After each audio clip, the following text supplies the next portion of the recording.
Welcome to Pindar Poetry. We hope you learned something new. In this video, I will show how to make custard easily. Begin by gathering whole milk, eggs, sugar, and vanilla, and set a medium saucepan on low heat. Whisk eggs and sugar in a bowl until pale, then slowly add warm milk while whisking to temper. Return the mix to the pan and stir gently until it thickens enough to coat a spoon. Taste and add vanilla, then cool before serving. I'll walk you through the tools and ingredients that matter most for consistent results.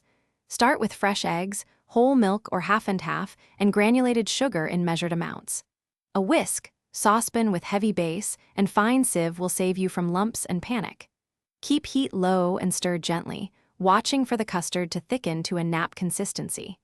Cool gradually and store covered for best texture and flavor. When custard goes wrong, quick fixes can still save the dish and your confidence. If you see curdling, immediately strain and whisk the liquid over an ice bath to smooth it out. For thin custard, gentle reheating while stirring will usually thicken it without overcooking. If sweetness overpowers, a tiny pinch of salt or a few drops of lemon juice brightens the flavor without changing texture, making it ready to serve. Thanks for watching. Consider subscribing if we helped you.